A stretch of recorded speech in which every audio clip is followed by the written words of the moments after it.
अस्सलामुअलैकुम वरहमतुल्लाहि वबरकातुहू। Class 12 physics by Imran sir, chapter number 1 by the application of Gauss theorem.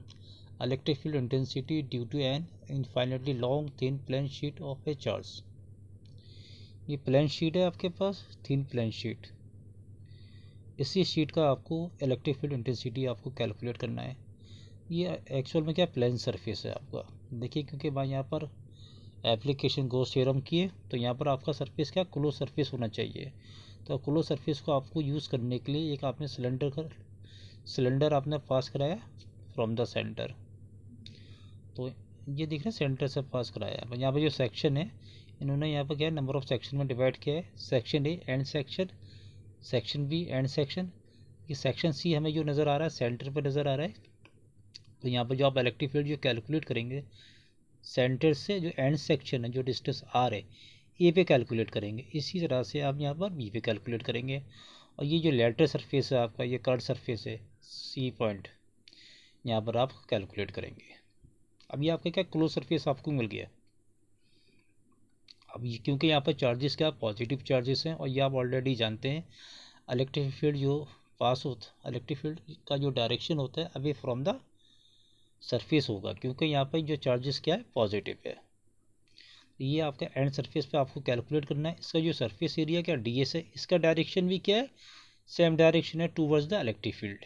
एक सेक्शन में दोनों का डायरेक्शन सेम है, या आप ये कहिए कि ये पैरेलल है एक दूसरे के। तो इन दोनों के बीच का जो एंगल होगा यहाँ पर थीटा होगा, सिमिलर टू सेक्शन बी पर आइए। यहाँ पर एक आपने एलिमेंट सपोज किए, और जो इलेक्ट्रिक फील्ड का जो direction away from the surface, क्योंकि चार्जेस क्या पॉजिटिव है, और जो इस एलिमेंट है यहाँ पर जो यूनिट वेक्टर, इसका डायरेक्शन भी क्या सेम डायरेक्शन है टूवर्ड्स द इलेक्ट्रिक फील्ड। दोनों का डायरेक्शन सेम है, दोनों पैरेलल हैं, तो दोनों के बीच का एंगल कितना होगा यहाँ पर 0 डिग्री होगा।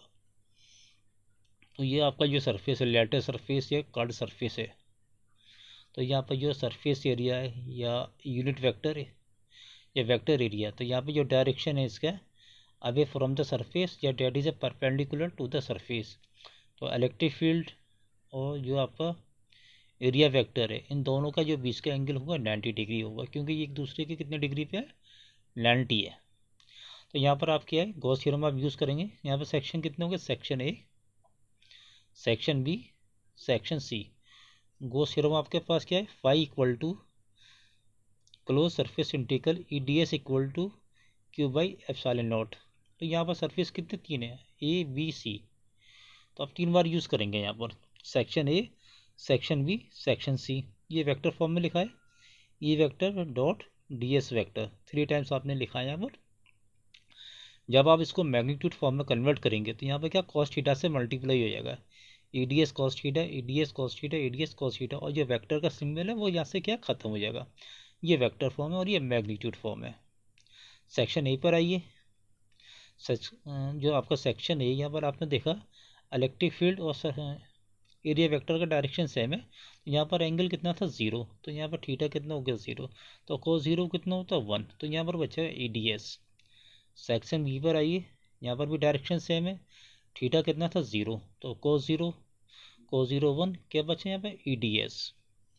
सरफेस सी पर आइए आप, ये दोनों एक दूसरे के क्या परपेंडिकुलर हैं।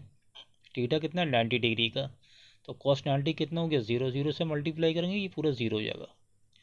ये क्वांटिटी सेम है, EDS, तो एक और एक कितना हो गया 2 हो गया। तो DS यहाँ पर क्या है वेरिएबल है, और 2 और E ये आपका कांस्टेंट है, इसको आपने बाहर निकाल दिया। तो यहाँ पर जब आप इंटीग्रेशन करेंगे, DS का इंटीग्रेशन करेंगे, तो एंड सेक्शन क्या सर्कुलर है, तो यहाँ पर क्या सर्किल वाला एरिया का फार्मूला आप अप्लाई करेंगे। तो एरिया ऑफ द सर्किल क्या होता है पाई आर स्क्वायर। तो यहाँ पर आपका आ गया Q by epsilon naught equal to 2E pi are square. क्योंकि यहाँ पर आप सरफेस यूज़ कर रहे हैं, तो सरफेस चार्ज डेंसिटी क्या होगी sigma equal to Q by area. Area का ये नोटेशन है आपका, यहाँ पर एस भी यूज़ कर सकते हैं, ए भी और डी एस भी। एंड सेक्शन आपका था सर्कुलर, तो एरिया क्या था उसका pi are square, sigma equal to Q by pi are square. इसको क्रॉस मल्टीप्लाई करिए तो आपका आ गया Q equal to pi are square. इसको आप वैल्यू को पुट करना है क्यू की जगह, तो क्यू की वैल्यू आपको यहाँ पर पुट करनी है। आपने वैल्यू पुट करी तो sigma pi are square by epsilon naught equal to 2e into pi are square, pi square same quantity cancel out हो जाएगी, तो फाइनली बचेगा 2e equal to sigma by epsilon naught, that is e equal to sigma by 2 epsilon naught. ये आपका proof हो गया expression magnitude form में। अगर आपको वेक्टर फॉर्म में लिखना है तो आई यूनिट वेक्टर से क्या कर दिए इसमें मल्टीप्लाई, तो E vector equal to sigma by two epsilon naught, I unit vector से आपने मल्टीप्लाई कर दिया, ये वेक्टर फॉर्म में कन्वर्ट हो गया। अच्छा, जो आपका इलेक्ट्रिक फील्ड का जो डायरेक्शन था अवे फ्रॉम सरफेस था, क्योंकि वहाँ पर आपने जो चार्जेस सपोज करा था पॉजिटिव, अगर आप नेगेटिव लेंगे तो उसका डायरेक्शन क्या हो जाएगा, टूवर्ड्स द सरफेस हो जाएगा। Okay, thank you.